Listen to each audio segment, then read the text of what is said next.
Good morning, everybody. Welcome to the Faith and Fandom Feedback Friday podcast for February 28th, as we are coming in at the last week of February, starting into March, and I hope your world is doing all right. You've made it through uh 2 out of 12 months for 2025, and that's got to count for something.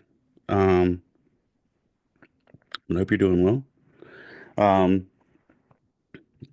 Lots to cover and a little less pressure on time than last week, I feel like. So hopefully get to chat and hang around for just a little bit.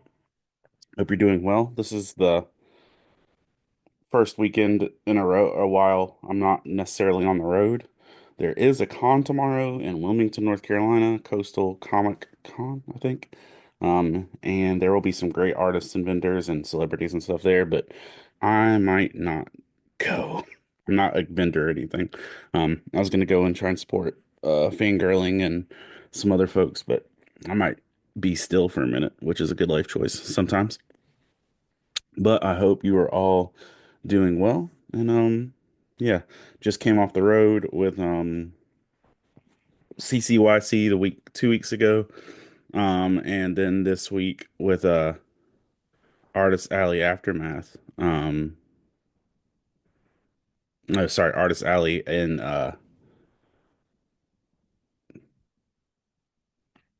Charleston, Mount Pleasant, Captain's Comics Expo. I had a brain fart because I couldn't remember if I did the Artist Alley Aftermath podcast for it, but yeah, I did. Yeah, let's jump into some news. I saved my first sip of coffee for you guys because I didn't want to be rude. So we're gonna get into this. Here we go. Well, it's not bad. I always feel like coffee, like so many other things, is better when other people make it for you. Good morning, Rivka. Um, I hope you're doing well. Birch crew as a whole. Um, Brad Meltzer, who is known for being one of the world's best writers in terms of history and historical fiction, and for things like the I Am book series. He's also formerly, and Tristan, what's up? Dual wielding. Good to see you guys. Um, Brad Meltzer has announced he's got a historical fiction comic book line coming, and he's doing it with Jeff Johns and Gene Ha. And the first one announced is a book called First Ghost. And while Brad hasn't done a lot of comics in recent past, he wrote maybe one of the best Green Arrow lines or Green Arrow storylines. He wrote Identity Crisis. He wrote but some of Buffy season 8 and maybe one of the best Justice League runs. And he wrote one of my favorite Batman lines of all time of saying, um, I know who I am. I know why I do this. I could stop today. I could, something to that effect. Uh, but today it won't be that today, and it won't be that tomorrow either. Something to that effect. It's written on a slab up there. Um, but I can't read it because I've got a helmet in front of me. But either way, Tristan or uh Brad Meltzer's coming back to comics with his own original line. I'm here for it. Um, Violette Wallace, um, the mother of Notorious B.I.G., died this past week, on Friday. So Big Papa's mom passed away this past week.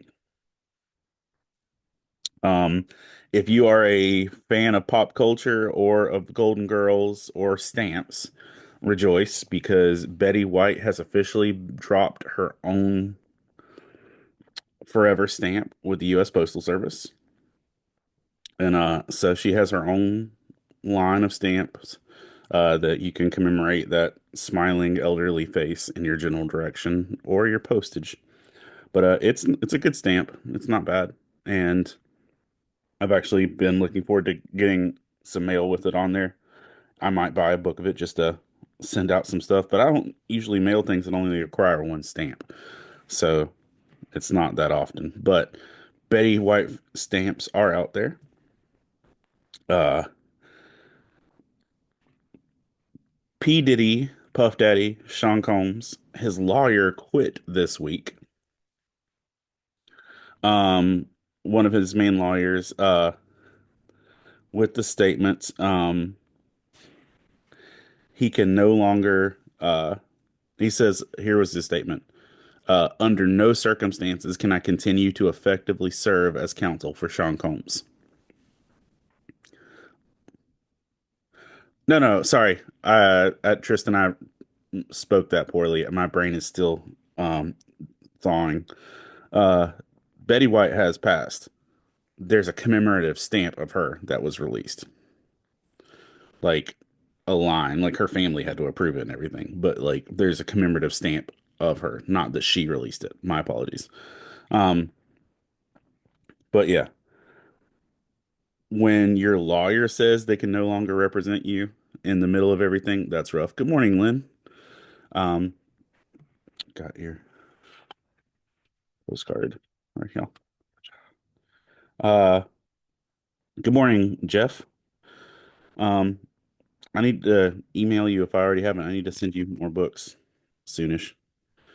Sorry, Tristan. I didn't mean to burst your bubble, but no, Betty White did pass, and that's a hard Rickroll.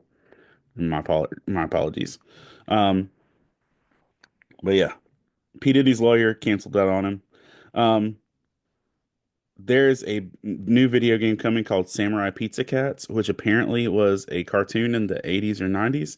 And I don't remember this, but the game looks fun. It looks like Cuphead with samurai cats. Looks interesting. A lot of times when TV adaptations of movies and books go wrong, it's because, you've got somebody trying to take an author's full work and condense it in ways that shouldn't be condensed.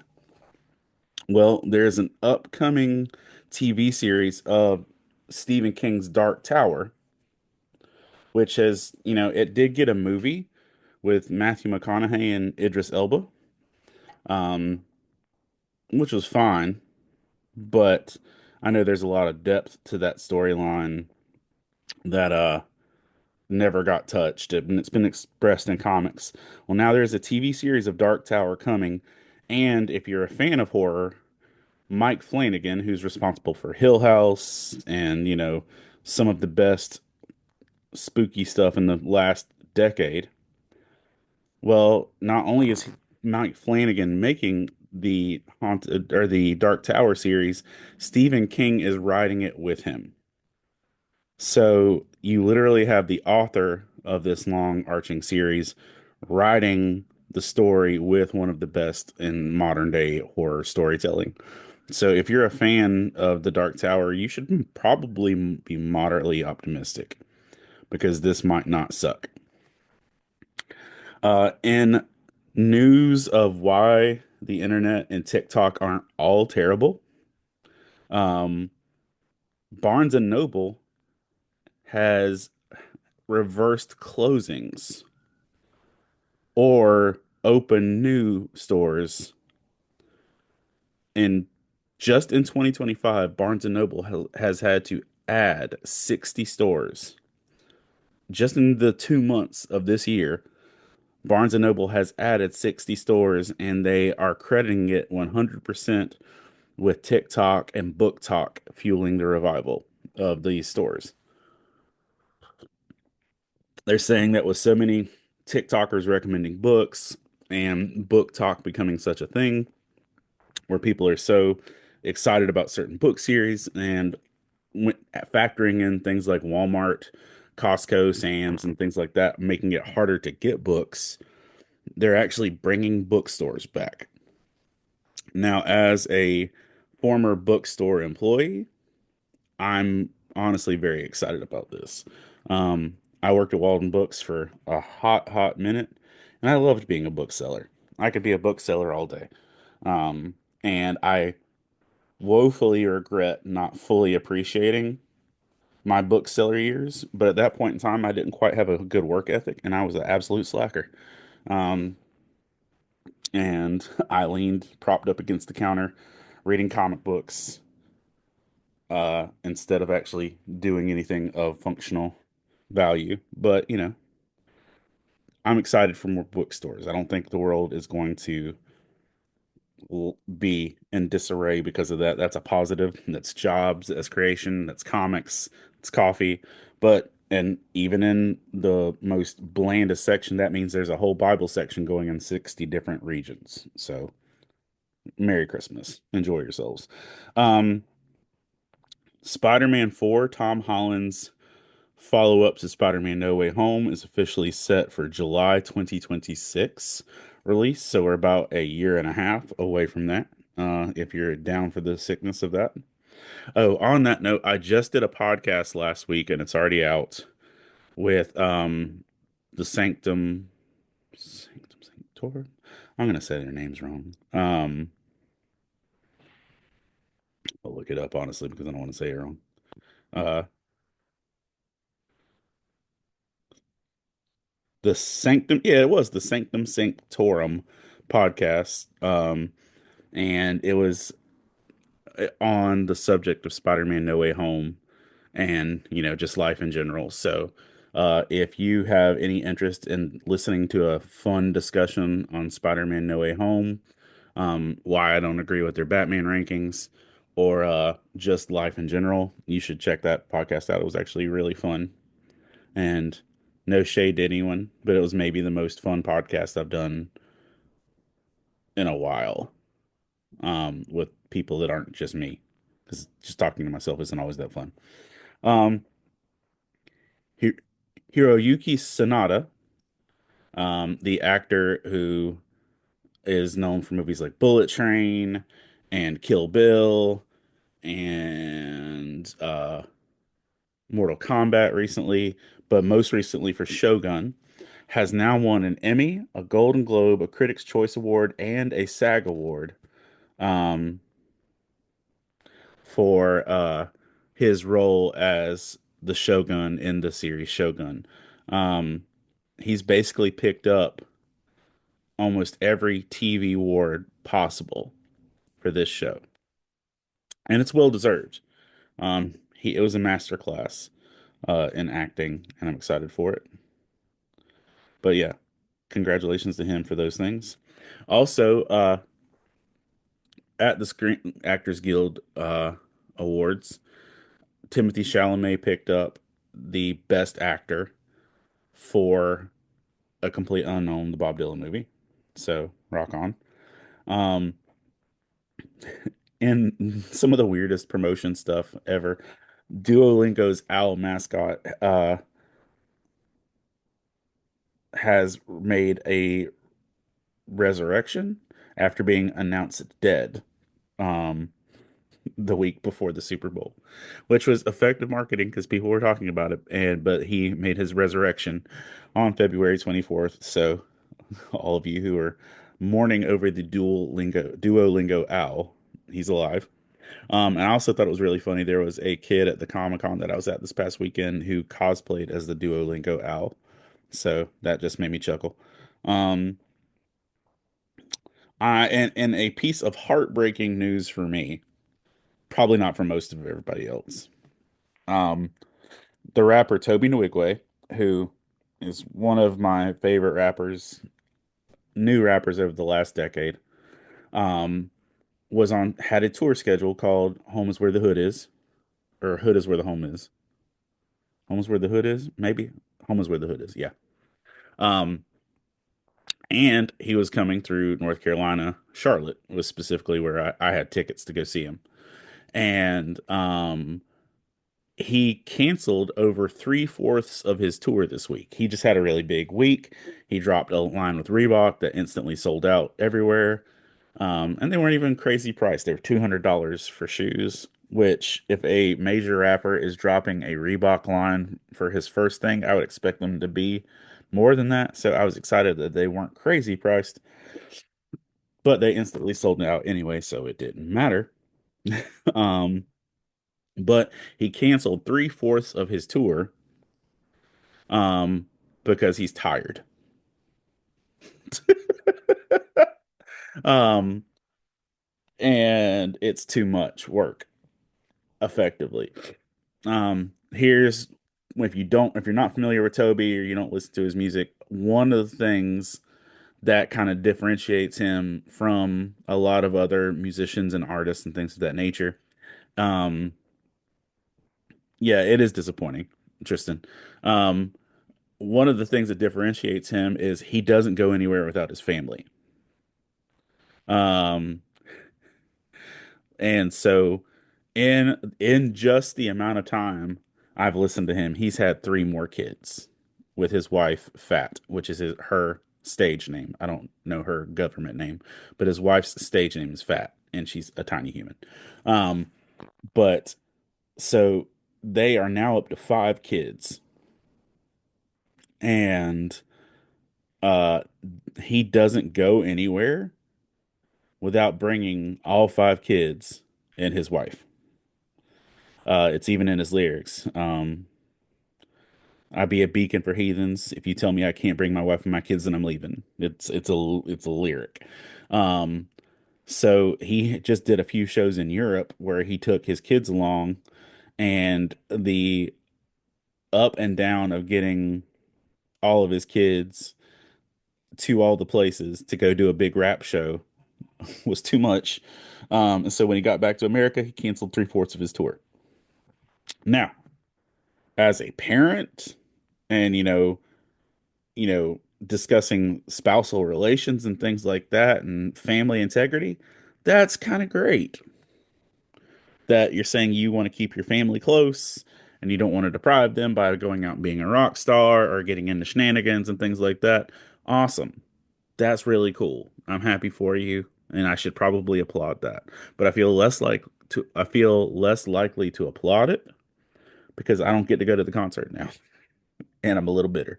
Um, but good for you. Glad it's happening. He did say he made the announcement saying, "Listen, we're going to these five places. If you can't make it to these five places, we'll miss you. You'll miss us, but we can't do it." Now, what solidified the whole thing is, uh, when he was making his announcement video about this, all of his kids were running around. It was exhausting watching the video because of how stressful his kids were on me just watching the video. So trying to take these kids all around the country, and because kids aren't built for tour life. It ain't like that. Um, so I get it. I've trekked my small humans halfway across the country for Comic Cons, and half of that's just sitting at a table. So I can imagine all the pyrotechnics and dancers and choreography and stuff that goes along with the late nights. So I'm sad, but also moderately appreciate the integrity of it, but also sad because I have a feeling he's only going to get bigger, and I wanted to hit it while I could because there are certain people that I'm never going to get to see because of how big they've gotten. So, man. Anyway, I'll pour out some coffee a little bit for Toby. They did refund all the tickets though, which was appreciated. Hey Carl, good morning, man. Uh this week at a DC press conference, they announced that DC's future project goals are this, roughly. Seven projects a year each year moving forward. Seven. Two live action movies, one animated movie, two live action shows, and two animated shows each year moving forward, which is a lot of content, but not too much content if you're actually knowing what you're doing and how you're doing it. Um, so two projects a year, two live action movies, two animated movies, or two live action shows, two animated shows. And so the things we know about so far, like this year, we're getting Superman as a live action movie. We're getting uh Suicide Squad again, I think, for a show. Um or Creature Commandos. There's a lot going on. One thing that was announced and I think I'll cover that in a little bit, um, is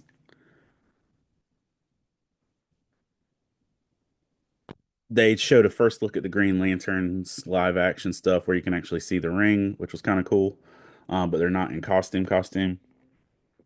But yeah, I'll swing back to some DC stuff in a little bit. In music news, this past week on tour, Drake added a new song to his set list. You ready for what song it is? Not Like Us. The chart-topping Super Bowl uh commanding performance of Not Like Us. Drake has added it to his set list. My man said literally, if you're going to talk trash about me and profit off of your song about me, then so am I. And so an effort like a in an effort of you can't stop me, Drake is literally performing the one song that has been his like greatest downfall. Um and I think that's hilarious. There's a line that I'll terribly quote from Game of Thrones is like never be afraid of who you are. Wear it like armor and nothing people can do can hurt you. It's terribly quoted, but it's something to that effect. Um, and so on top of that, with Drake now performing the song Not Like Us at his shows, um, and keep in mind it's owned by the same music studio. So he's keeping it in-house. Um, Drake officially dethroned Kendrick as the number one streamed artist this past week. Now, I don't know about y'all. I'm not listening to Drake or Kendrick. Not like that. I don't think I actually had fully heard Not Like Us until the Super Bowl. Um, but either way, Drake is now performing Not Like Us. But let me also point this out. My man is wearing a white pair of like athletic pants, a white t-shirt, and then a white bulletproof vest with a Nike swoosh on it while he's performing. So that's just fun. The CEO for IMAX this week confirmed some details about Chronicles of Narnia that are going to be interesting. Uh, Netflix, who has the contracts to do the Chronicles of Narnia, has not just partnered with Greta Gerwig, the Barbie director, to make a few of them. Um, at least two is currently what it's slated as. Um, Net IMAX has announced that Netflix is planning to drop 8 Narnia movies. 8. Now, there's only 7 Narnia books, which means we're going to get a Harry Potter treatment of they're going to split at least one of the movies into 2 books, or one of the books into 2 movies. These aren't big books, y'all. But they're announcing that there will be 8 Narnia movies moving forward from Netflix. That's a huge commitment. And that means though they have to hit all the books, which I'm personally excited about because I just reread the Narnia books last year or the year before and was thinking through like the final scenes of the last battle. I'm like, this would be so gorgeous, but I'll never see this on screen. And we may never see it on screen faithfully. But I'm gonna tell you what, if I actually got to watch a accurate representation of the last battle book, I would be overjoyed. So yeah. Oh, and other really, really weird news, like what is happening, weird news. Um, this week, just this past week, people dropped off a coffin outside the front door of DJ Khaled's estate. Um, Also, a few weeks ago, the rapper Tekashi 6X9 received the same coffin, but it is a all black coffin that says R.I.P. Ovo with an upside down cross, and then also says R.I.P. Drake at the bottom. So, and hey, good morning, Brent. When the coffin was dropped off, mysteriously a small flash mob of people appeared to start kneeling and praying in front of it. So a random black coffin with a cryptic message is dropped off outside of DJ Khaled's house, and a handful of people kneel down to pray in front of it before dispersing. I don't know what rap beef y'all are having, but this one feels weird. This one feels like something odd. It's been announced this week that Lucasfilm boss Kathleen Kennedy is stepping down from Lucasfilm. Kathleen Kennedy has spent the better part of a decade just getting absolute hate from a vast majority of Star Wars nerds. Um, but here's the thing. I think most people get absolute hate from a vast majority of Star Wars nerds. Um, and coming from a dad of three little girls, I didn't hate the Star Wars sequels. There's a lot that I liked about them. Were they perfect? No. Were they 100% uh, coherent and with a clear storyline? No. Did it give me moments I'm going to remember for the rest of my life with my kids? Absolutely. No harm, no foul. And I know that all the Star Wars projects haven't been great, but there's also been more good Star Wars content created under her watch than in the rest of our lifetimes. So maybe we should chill out. But either way, one of the things too is if you only know Kathleen Kennedy's name as associated with the Star Wars franchise, you're missing out on the fact that this woman is responsible for half of the pop culture in your life. And you should go back and see all the things she is responsible for that you love. So, just piece of consideration before we just break out the confetti cannons at the idea of her leaving. Now, with the idea of her leaving, that means that there is a going to be a new person stepping in to head up Star Wars with two names kind of chilling at the top of that list being Dave Filoni, who's responsible for Mandalorian, along with Jon Favreau. And he's responsible for Ahsoka and Clone Wars and Rebels, and I trust that man with all of Star Wars. The other person whose name is at the top of the list is Jon Favreau, who is responsible for Mandalorian and a lot of the best stuff that we've gotten in recent years. With also Kevin Feige maybe stepping away from Marvel to take over Star Wars. But I don't know if that's a great life choice. I'm down for Dave. I'm down for John. They know what they're doing. But, before we just celebrate Kathleen leaving, I think, you should probably check and make sure if there's some things you can appreciate about her too. That's just my rant. Um, tonight, tonight, live tonight. Uh, if you're in LA or you're a Lakers fan, you should be excited. Or if you're just kind of an anime nerd, um, One Piece is partnering with the LA Lakers tonight. That's just bonkers. But One Piece has an official LA Lakers partnership. It's on the LA Lakers page and everything else. Um, and they are releasing a shirt and jersey uh, with all the One Piece characters as Lakers players. It's a great piece. It looks gorgeous. If I was a fan of the Lakers, I would pay whatever it costs to get this. Um, I have no basketball affiliation, and I would feel like a poser wearing it, but it's a dope shirt. Um, but if you attend their event tonight, there will be a lot of One Piece shenanigans. Good morning, Parrish. Um, but yeah, the Lakers and One Piece, it's an odd combo. Um, I would feel like the One Piece crew would be better suited for like the Buccaneers or something. But whatever, I'm down for it. Um, let's see.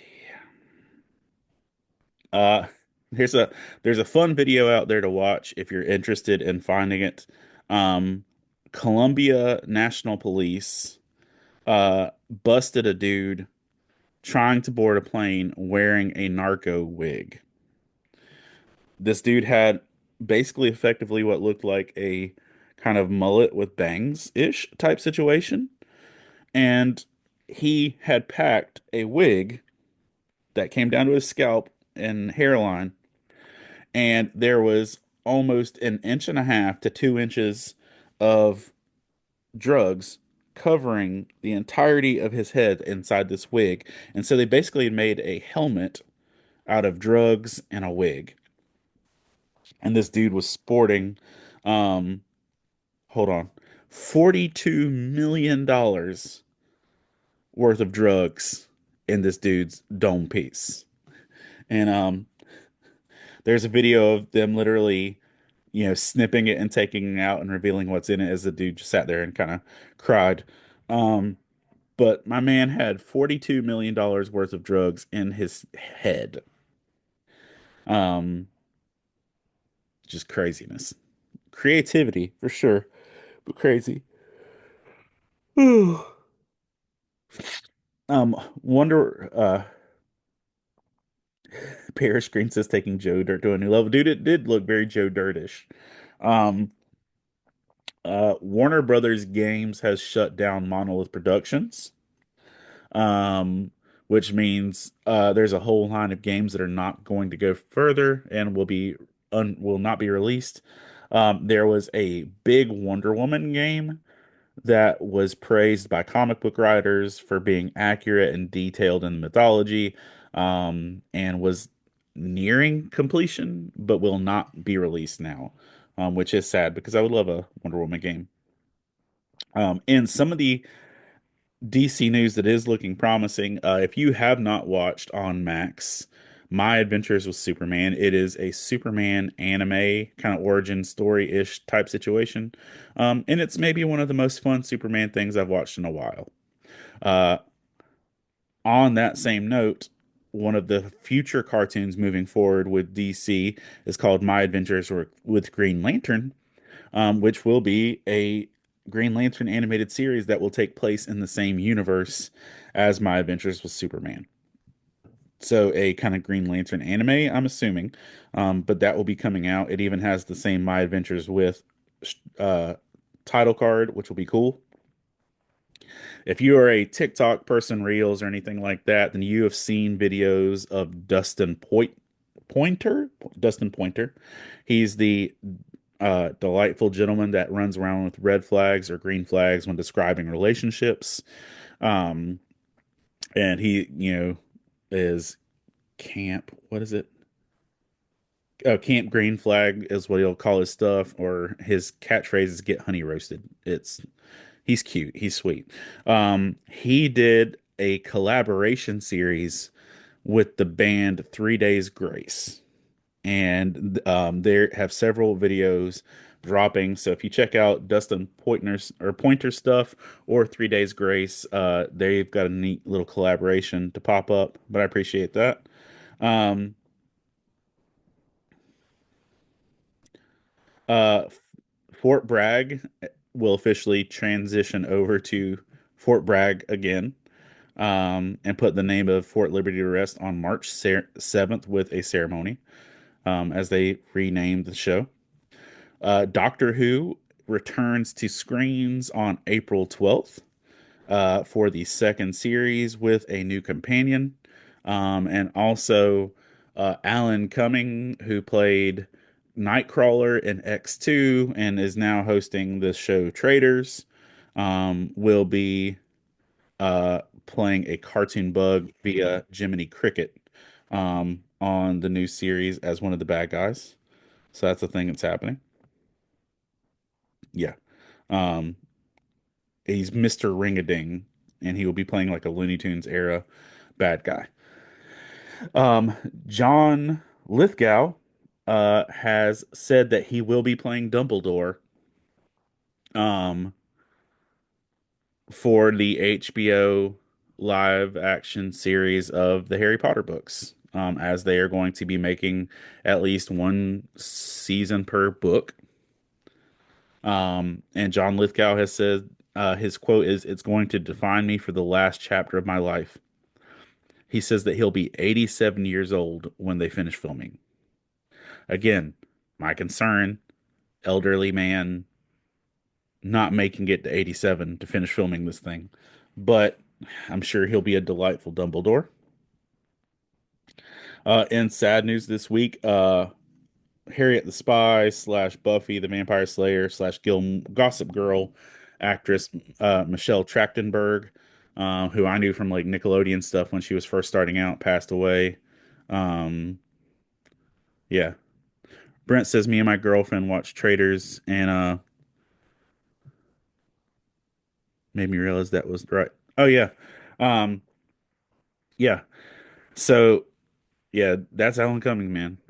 But Michelle Trachtenberg passed away at age of 39, 4 years younger than me, and that's just such a sad situation. Lots of people have been very vocal on Twitter about it, or on the internet as well. Um, Buffy actress Sarah Michelle Gellar put out a very Buffy response to it because in the series, Buffy dies so that Michelle can live and so the world can live. And she gave Michelle a speech right before she sacrificed herself in the series. And she basically re-quoted that speech, but saying that she'll live in honor of her. And that is sad. And they're saying it's natural causes. I'm like, what natural cause kills a 39-year-old young actress? Um, but I'm sure there'll be more details as things emerge because they always do. But yeah, I was saddened to hear that. Supernatural fans have something to be excited about, even if it's a brief thing. Jared Padalecki and Misha Collins, who respectively play Sam Winchester and Castiel in the Supernatural series, will be joining uh, Jensen Ackles, who plays Dean Winchester, on the final season of The Boys. So the infamous trio from the Supernatural series will all be reunited on the Boys finale series, as that's coming out soonish. Um, Pixar is in legal trouble um, with their new baseball series that they recently released. There's a animated series on uh Disney Plus. I want to say it's called Win or Lose or something to that effect, but it's Pixar's first original TV series. And it's already had its own legal backlash just from Disney itself, and had to censor some of their storylines and such. Um, but their team is the Pickles on the show, and Portland has a baseball team called the Pickles, and they are pursuing legal action for the representation of their team and their logos and such. So, uh, in a legal battle between Disney and Pixar and a summer league baseball team in Portland, I think my money's on Disney, but I feel for the little guy. I feel you. Um, Daredevil Born Again will have premiered by the time next week's podcast drops, and can't be more excited, honestly. So pumped. But they've already announced that John Barenthal, who plays the Punisher, will return 1 year from now with a Punisher special. Um, so we're already promised more Punisher goodness a year from now, so that's great. Um, and weird news. It's also sad, but also weird. Gene Hackman, who is in his 90s, his wife, Betsy, who is a pianist, like piano player, who is in her 60s, were found dead in his home, um, along with their dog. And details are emerging about that, but I'm going to leave those off of here because we don't need that. Uh, that was a weird thing for all three of them to be found in that way. But yeah, there's a lot more details that have been breaking since, the end of the week. But that's just a sad thing to hear. Um, Jamie Foxx in a recent stand-up special took credit for bringing down P. Diddy. Even if this part of the special is not aired online, people who were at the special um, are reporting it, that he claims he's the one that got the FBI on Diddy, and he quote unquote said, "I called the FBI on Diddy because he poisoned me." And there was a while back, a couple years ago, where Jamie Foxx was in the hospital and almost died, and he's 100% certain that Diddy poisoned him, and that he's claiming the fact that he called the authorities on Diddy. So that part might not actually air in the special, but the people in the audience are reporting that all in unison and collaboration. The Dragon Ball Daima, which is the latest iteration of the Dragon Ball series, will be finishing up its final episode on today. Yes, the last episode of Dragon Ball Daima will air today. Um, at 11:40 p.m. and it will end at 12:10 a.m. March 1st, which is the same day that Akira Toriyama, the Dragon Ball Z creator, passed. So they waited to air the final episode so that it would cross over to the day its creator passed, and that's kind of sweet. Um, the I believe 20 episode series, it will be a one and done series, and will maybe the end of Dragon Ball as we know it. And but it also features canonization of characters that were only in GT, which was a non-canon series. So that's kind of neat. One of the most delightful things of like 2022, maybe, or 2023, was the TV series Pokemon Concierge, which was like Pokemon on a resort island, and it was all claymation and kind of pretty and sweet and soft. Pokemon Concierge will return for a second season in September of this year. The Okoye series, which was based on the Black Panther character, will not be moving forward as a series, but Okoye will be moving forward in other Marvel properties. This comes after several Marvel potential shows were kind of laid to rest this week, where it was saying the shows won't go on, but the characters will. Moon Knight is also included. That it's unlikely we will get a Moon Knight series, but Moon Knight should be expected to appear in all the future Marvel properties. Um, in odd flavor combos, but maybe worth trying. I just don't see how it's going to happen. I don't see it. I don't see this tasting good. I'm scared to even try it. Goldfish. Tristan says, and apparently Super Saiyan 4 is now canon. Yes. Super Saiyan 4 is now canon because of Dragon Ball Daima. And one of the things that put people off from Dragon Ball Daima is that in like the first episode, Goku and Vegeta are turned into kids. And so the first time we see Super Saiyan 4 in Dragon Ball Daima, he's a kid version. But by the end of it, they go back to normal and are full tilt adults, and you get to see that again. Um, so yeah, Super Saiyan 4 is now canon along with that.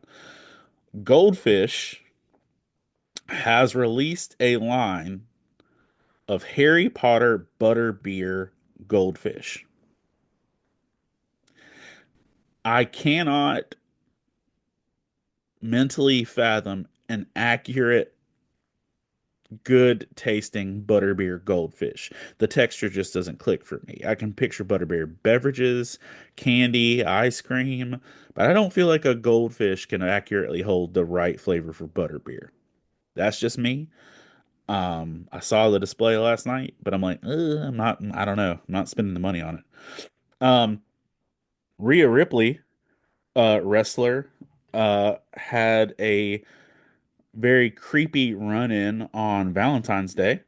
And she had to make a public service announcement saying fan mail should never be delivered or mailed to my home. You should know better because she said on Valentine's Day, a dude showed up at her front door. Um, um, and stood there for 15 minutes smiling into her ring camera like the creepy smile from the movie Smile.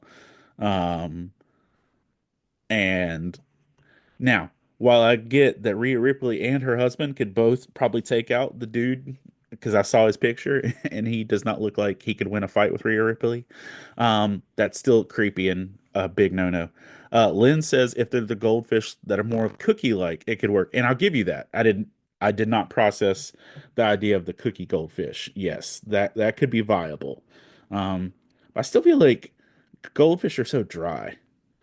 Um, but again, that could the cookie version could totally be a viable option for that.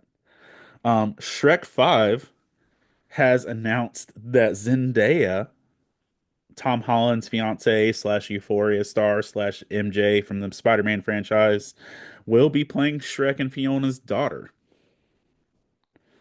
So Shrek 5, Fiona, Shrek, Zendaya's the daughter. Okie dokie. Um, Anime and Pew Pew fans, you can rejoice because Spike Spiegel and Faye Valentine from Cowboy Bebop are joining Fortnite as skins.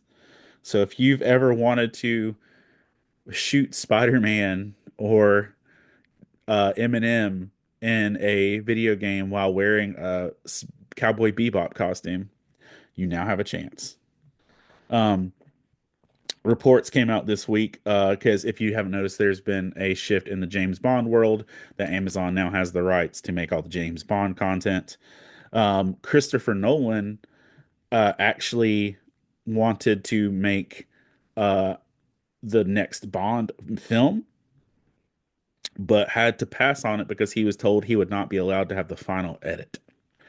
And that was too important to him if he was making a Bond film to not have.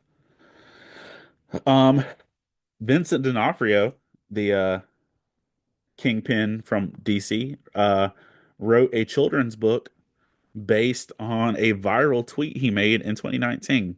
He made a random viral tweet. Um, Tristan says, "Now you have a reason to play tonight." Yes. Um, in 2019, Vincent D'Onofrio made a tweet that said, "Pigs can't look up," and now he's written a children's book about it. Um, you can get it right now on Amazon for $11, half off because I think it's normally $19. Um,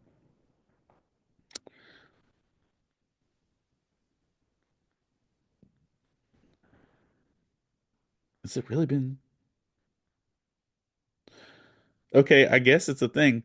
Crunchwrap Supremes are 20 years old now. Like the Taco Bell creation are apparently 20 years old. That feels weird. That shouldn't be a thing. But Crunchwraps are 20 years old, and in honor of Crunchwraps being 20 years old, they're now going to be releasing Crunchwrap sliders, which are smaller than palm-sized Crunchwraps. Um, so little mini Crunchwrap sliders will be now coming out with Taco Bell as the 20th anniversary of the Crunchwrap slider drops. That's so weird. Um, yeah. Uh, Reacher season 3 has dropped on Amazon, and Lee Childs, the writer of the Reacher series, has given credit to the Reacher season 3, specifically saying that they managed to make parts of this story better as a TV series than he wrote it as a book, and he gives them credit. Lynn, who are you telling? I'm like, I remember the Crunch Wraps coming out. And like, wait, what? That's 20 years? If they had said nacho fries were 20 years old, I'd have an aneurysm. Um, but yeah. Lee Child says that Reacher season 3 actually does some things better as a series than he wrote it as a book. So there you go. Um, a jury has awarded a elderly woman. Um, she was I want to say in her 70s. Um, yes. Tristan, you saying you're loving season 3 of Reacher? I haven't started it yet. Just because uh I've been on One Piece, and on that note, I'll come back to One Piece in a second. Let me hit this Harry Potter news. An elderly woman who was too big to fit into the harnesses of a Harry Potter ride in 2022. She tried to get on Harry Potter's Forbidden Journey. Um, and when she did, the harnesses couldn't close. And so she was asked to step off of the ride. Well, the platform is a moving one. And so when they had her step off of the ride, she slipped, fell, and crushed part of her spine. And in doing so, um, received a lot of other back damage, tears around her hip, and things of that nature. And so, with that, the jury has awarded her $7.5 million for that because, and realistically, um, they don't have good exit strategies for if you're a big person and you get told to get off of a ride. I've personally fallen doing the same thing. I didn't get hurt, but it's a deal. Um, if you are a fan of Stranger Things, the dude who played one slash Vecna in season 5 of Stranger Things, or season 4 of Stranger Things, and also presumably season 5, he is joining the cast of Lord of the Rings: Rings of Power for season 3. That's a thing. Uh, Speak No Evil director, the dude James Watkins who made the recent thriller Speak No Evil, isn't reporting to play or to direct the Clayface horror movie film that's in discussion. Uh, Pope Francis is in critical condition after he had pneumonia for the past week or two. And now he is suffering from kidney failure and is in critical condition. There is a measles outbreak in Texas and New Mexico that currently has over 100 people incapacitated and struggling. Um, I try to stay away from political stuff as much as possible because I know it's not encouraging and it's divisive and things. Um, but I got to do this one just for the pop culture aspect of it. Um, a lot President Trump did a lot of things this week in terms of jobs of and government firing, things of that nature. And to comment on his own actions, President Trump tweeted slash X to whatever, President Trump tweeted a SpongeBob meme about all the good work he did.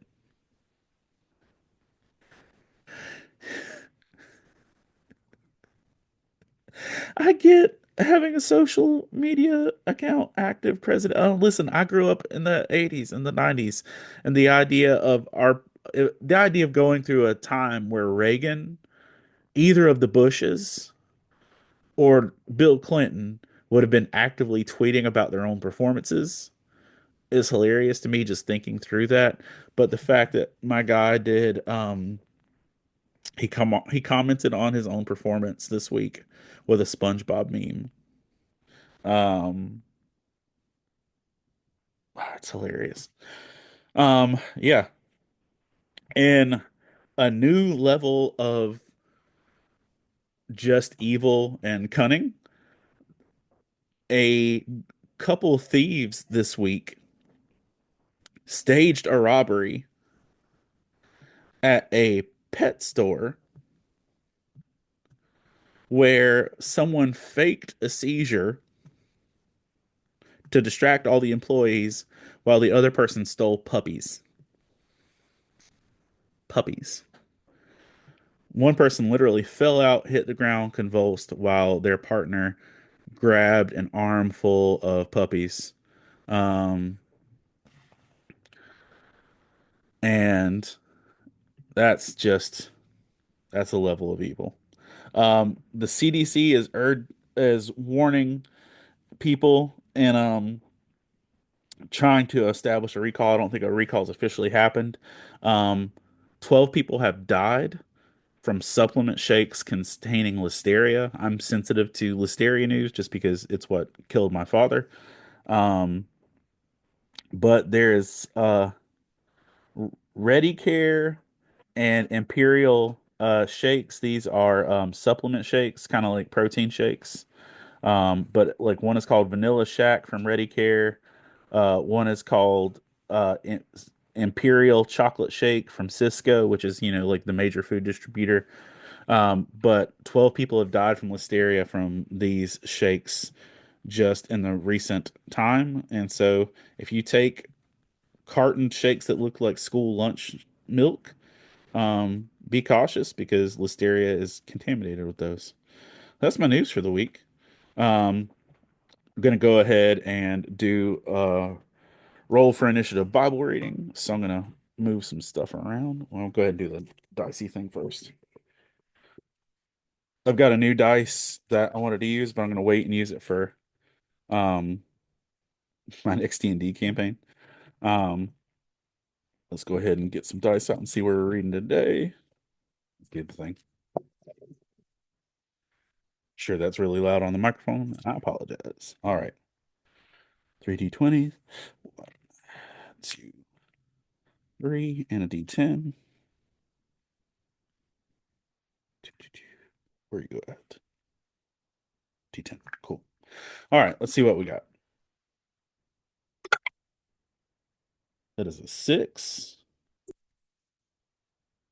Oh no, that's a 1. A 2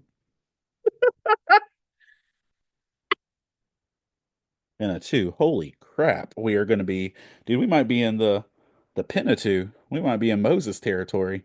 Um, all right, we got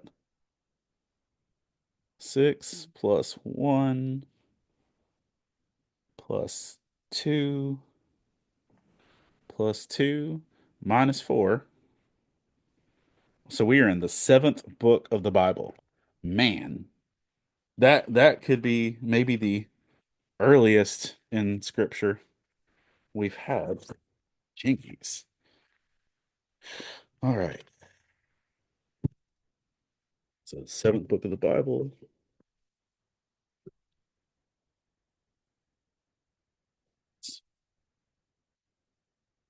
1, 2, 3, 4, 5, 6, 7. We're in Judges. Okay. Judges. This could get real fun real fast. Um, 285. Woo, it's my poster slipping. Joshua judges her with the on account of Ruth walking out on him. Big house Isabella is a telling all to a chaplain who's become a friend. She said, don't know why you care, don't know what's out there, don't know where or how. Take me to your leader now. There are 21 chapters in Judges. So we need to um see what's going on. Judges 21 chapters. So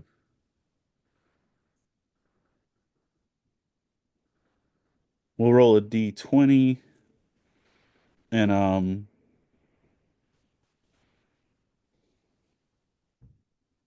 can roll that can go 1 through 20. We're just gonna roll a d20 and go pick one of the first 20 chapters. Make it easy. 7. Judges chapter 7. Cool. That's where we're at. All right, let's see what's going on Judges chapter 7. Yo. Soldier boy, tell him. Ooh, soldier boy. All right.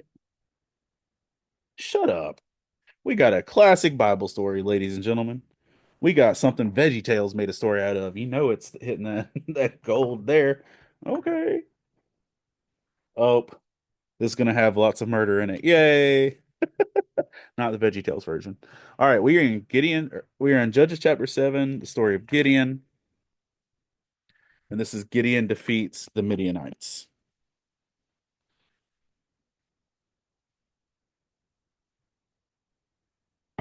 Yay for murder. Or I don't know. I don't know if it's technically murder in war, but whatever. All right, let's get a highlighter out. Because yeah. Oh, there's one of my good markers. Need that guy. Here's my new dice, but I'm gonna wait and use it for D&D on Tuesday. Picked it up at Captain's Comics Expo this weekend. There's a highlighter. Rock on.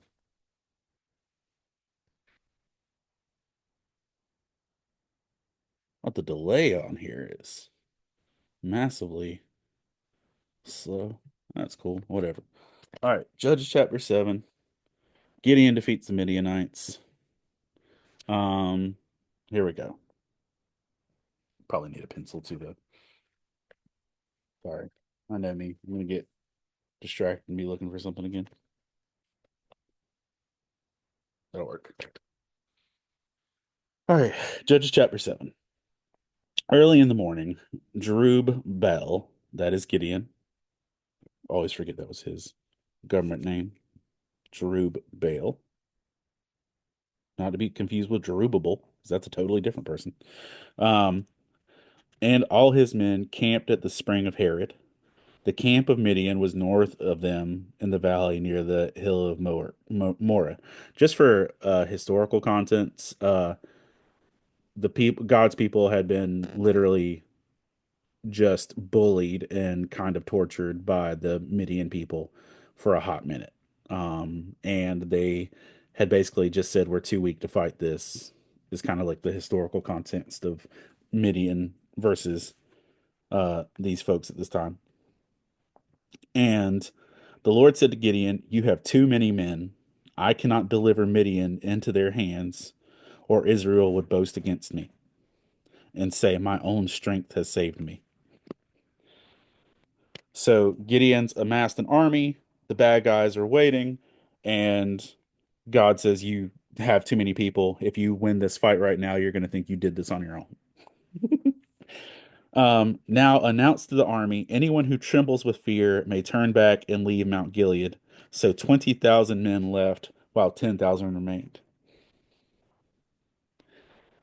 So God told Gideon, say, tell him if anybody's scared, go home. I think there's something really important to that, just to be able to say, uh, the people that are in your life, sometimes people will literally show up out of obligation or fear or whatever, but able to say, listen, if you're not 100% in, you can go. It's okay. And I think we're scared of that too, because most of us, we just want people to be there. But the reality is, we will be probably better off with the people who are all in to be there than the people who are there because they don't want to look bad. But if you give people the ability to say, hey, if this isn't for you, it's okay if you go. I feel like that takes a special kind of courage, and I'm not always built for that. Um, Verse 4 says, but the Lord said to Gideon, there are still too many men. Take them down to the water, and I will thin them out for you there. Um, I say, this one shall go with you, or he shall go. But if I say this one shall not go with you, he shall not go. So God says, even with 10,000 people, uh, you still have too many people. Um, So Gideon took the men down to the water. There the Lord told him, separate those who lap the water with their tongue uh, as a dog laps from those who kneel down to drink. 300 men, 300 of them drank from cupped hands, lapping like dogs. All the rest got down on their knees to drink. The Lord said to Gideon, with these 300 men who lapped, I will save you, um, and let all the others go home. Now, I think there's a really important thing to that because I know the description of what they're saying is kind of unclear. But so the distinction between what Gideon was instructed and what the people did was okay. So if here's the water, 9,700 of them literally got on their knees and stuck their faces in the water to drink, like stuck their faces down in the water and drank.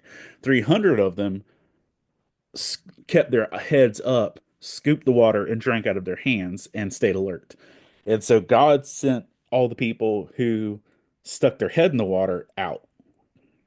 And I think that's also another important thing is only 300 of the people stayed ready for what was coming.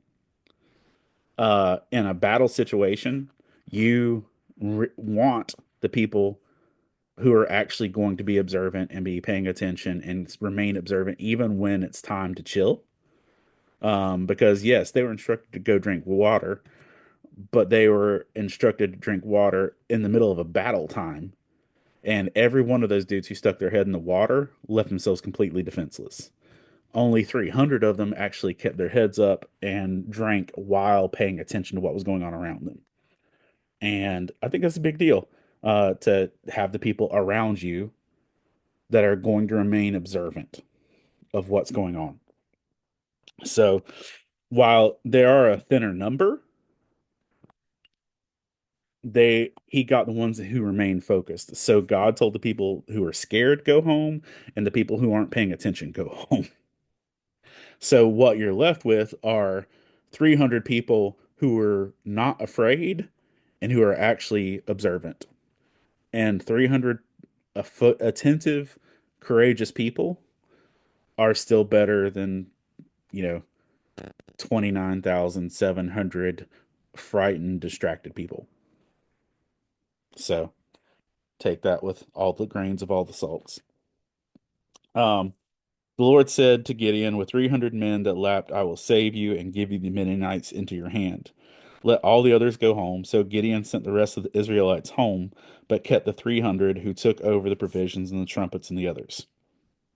So there was just enough people to carry the food and the like equipment. Um, Now the camp of Midian lay below him in the valley. During that night, the Lord said to Gideon, "Get up and go down against the camp, because I am going to give it to you into your hands. If you are afraid to attack, go down to the camp and with your servant Purah, which is the same name as the cool person in Legend of Zelda: Breath of the Wild and Tears of the Kingdom, um, and listen to what they are saying. Afterwards, you will be encouraged to attack the camp." And so I really appreciate the fact that God whittled this dude's army down to nothing. But he says, but hey, if you wanted some encouragement, you have my permission to go down and listen to what they're saying.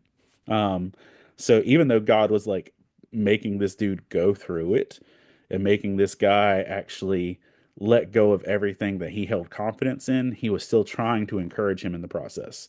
And I do feel like that's something that's really genuine for our lives as well, is that God is going to take away the stuff that we rely on, but give us what we need. And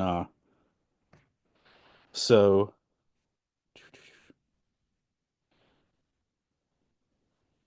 attack camp. So he and Purah, his servant, went down to the outposts of the camp. The Midianites, the Amalekites, and all the other eastern peoples had settled in the valley, thick as locusts. Their camels could no more be counted than the sand on the seashore.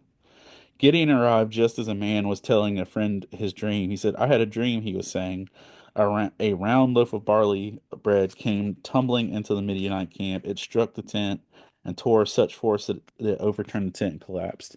His friend responded, "This can be nothing other than the sword of Gideon, of Joash the Israelite. God has given the Midianites the whole camp into his hands." When Gideon heard the dream and its interpretation, he bowed down and worshipped. He returned to the camp of Israel, and called out, "Get up, the Lord has given the Midianite camp into your hands." So even though God had whittled away their numbers, these people were still afraid of what God was going to do with this guy. Um, he says, "Get up, the the Midianite came to your hands." Verse 16 says, dividing the 300 men into three companies, he placed trumpets and empty jars in the hands of all of them, with torches inside. "Watch me," um, he told them. "Follow my lead. When I get to the edge of the camp, do exactly as I do." Verse 18 says, "When I and all who are with me blow our trumpets, then from all around the camp blow yours and shout for the Lord and for Gideon."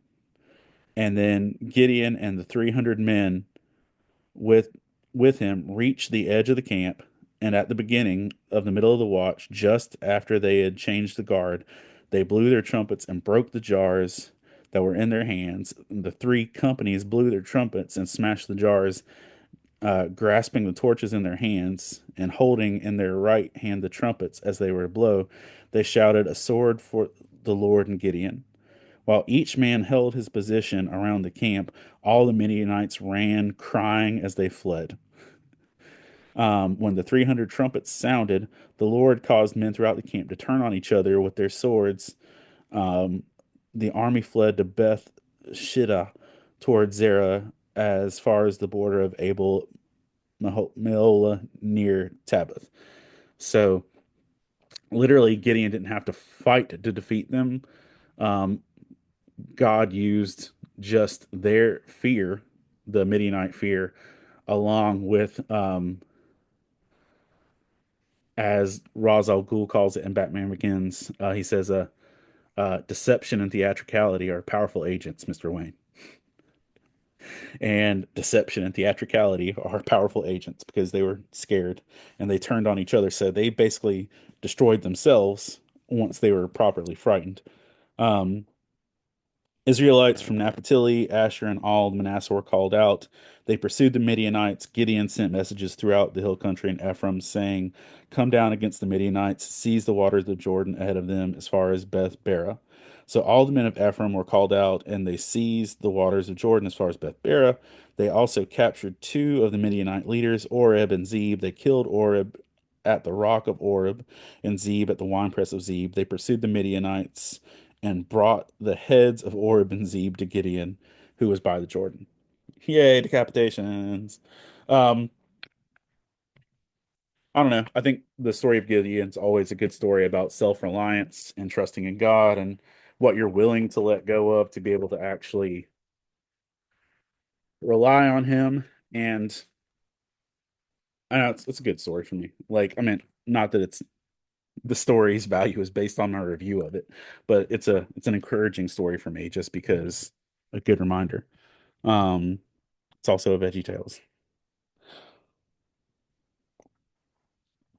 But 300 people blowing trumpets and breaking things makes Gideon's army the world's greatest ska band.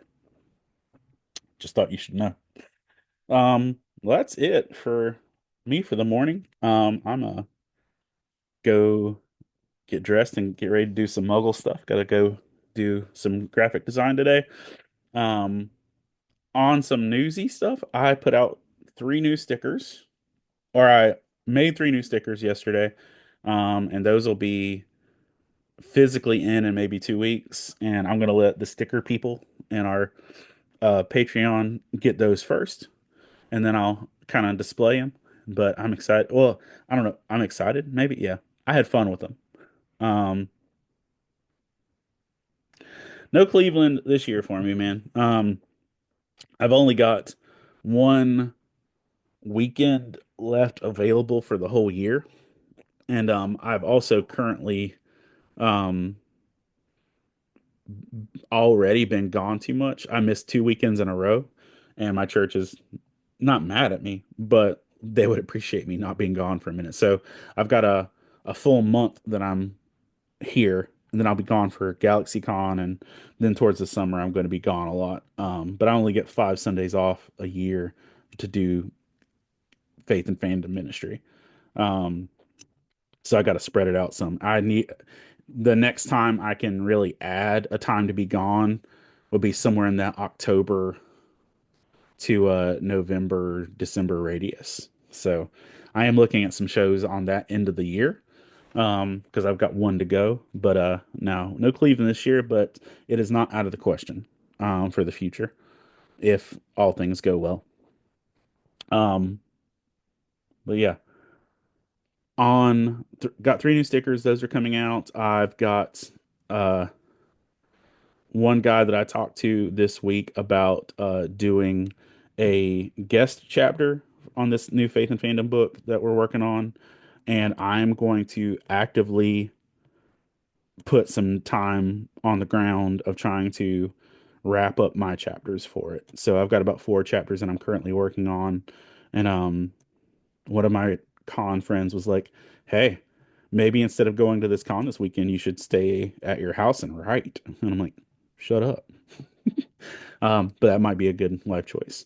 Um, Before I go, I want to take a moment to thank our Patreon supporters because y'all, um, well, I still gotta send our Patreon folks a message of something that got to happen this weekend. So I'm gonna do that while I'm sitting here today.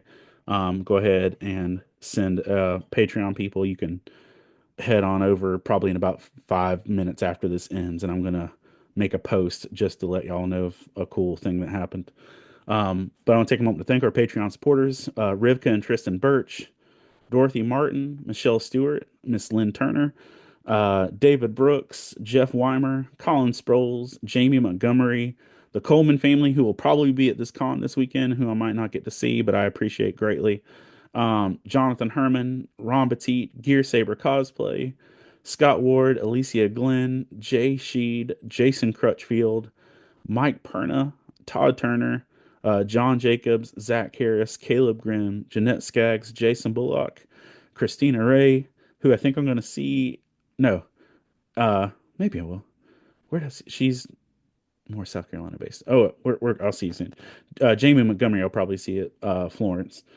Sarah Lewis, Patrick Gale, Rebecca Godlove, Adam Davis. Thank you all for being the great encouragements that you are, and I hope that y'all have a great day.